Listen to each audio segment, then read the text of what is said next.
روس کے یوکرین میں درجنوں میزائل اور 300 ڈرون حملے، توانائی، ریلوے نظام اور رہائشی عمارتوں کو نشانہ بنایا گیا۔ یوکرین کی نیشنل پولیس کے مطابق دارالحکومت کیف اور نواحی علاقوں میں حملوں سے ایک شخص ہلاک اور متعدد زخمی ہوئے، جن میں بچے بھی شامل ہیں۔ صدر زیلنسکی کا مطابق تقریباً 50 میزائل فائر کیے گئے اور حملوں کا بنیادی ہدف توانائی کا شعبہ تھا۔ رہائشی عمارتوں اور ریلوے نظام کو بھی نقصان پہنچا ہے۔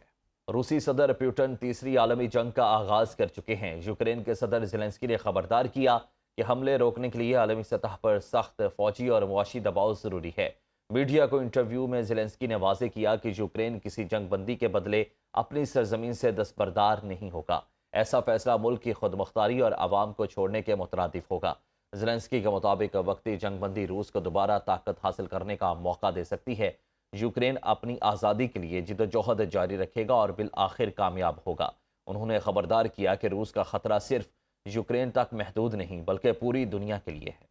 برطانیہ میں بدھ سے دوہری شہریت والوں پر نئے قواعد نافذ ہوں گے۔ 25 فروری سے دوہری شہریت کے باوجود برطانوی پاسپورٹ نہ ہونے پر ملک میں داخلے سے روکا جا سکتا ہے۔ میڈیا رپورٹ کے مطابق دوہری شہریت والوں کے لیے برطانیہ میں داخلے کے لیے ویزا، برطانوی پاسپورٹ یا سرٹیفکیٹ حاصل کرنا ہوگا۔ برطانوی پاسپورٹ نہ ہونے پر الیکٹرانک آتھورائزیشن یا سرٹیفکیٹ آف انٹلائمنٹ درکار ہوگا۔ ای ٹی اے کے ذریعے خاندان کے افراد سے ملنے یا سیاحت کے لیے 6 ماہ تک برطانیہ میں قیام ممکن ہے۔ میکسیکو میں فوجی آپریشن کے دوران منشیات کارٹیل کا سربراہ ہلاک ہو گیا۔ کارروائی کے بعد ملک بھر میں پرتشدد ہنگامے پھوٹ پڑے۔ متعدد ریاستوں میں گاڑیاں، نظر آتش اور مسلح افراد نے شاہراہیں بند کر دیں۔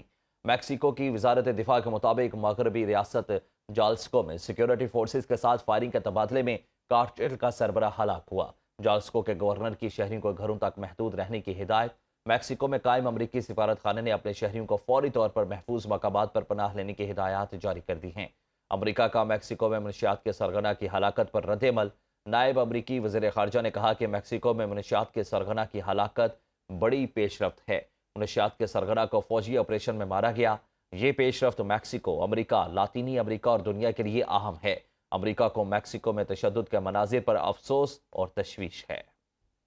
امریکہ کے شمال مشرقی علاقے شدید برفانی طوفان کی لپیٹ میں ہیں۔ 5 کروڑ 40 لاکھ سے زائد افراد کے لیے ہنگامی الرٹ جاری کر دیا گیا۔ امریکہ کی 6 ریاستوں میں اس وقت ایمرجنسی نافذ ہے اور امریکی میڈیا کے مطابق ملک بھر میں 11,000 سے زائد پروازیں منسوخ اور 15,000 سے زائد تاخیر کا شکار ہیں۔ سب سے زیادہ پروازیں John F Kennedy International Airport اور لاگارڈیا ایئرپورٹ پر منسوخ کی گئی ہیں۔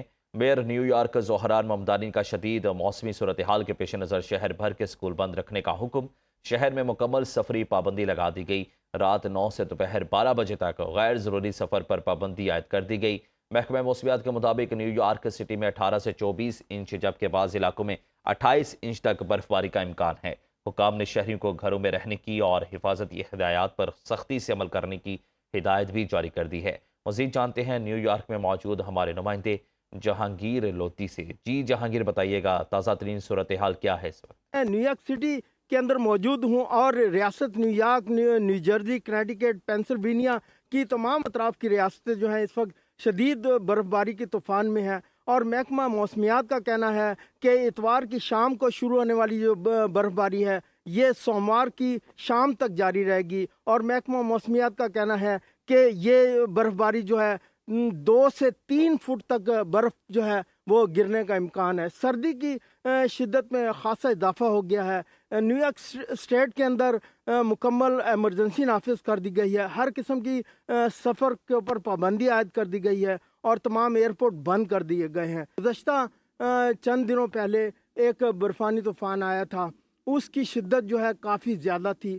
اس کو مد نظر رکھتے ہوئے نیو یارک سٹی انتظامیہ نے یہاں پر جو ہے وہ زیادہ احتیاط سے کام لیتے ہوئے ایمرجنسی نافذ کی ہے، اور ہر قسم کی سفری جو ہے ٹریفک جو ہے اس کے پر پابندی عائد کر دی گئی ہے۔ تو یہاں پر سردی کی شدت کے اندر بہت شدید اضافہ ہو گیا۔ یہاں پر آپ دیکھ سکتے ہیں کہ اس وقت بڑی شدید برف باری جاری ہے۔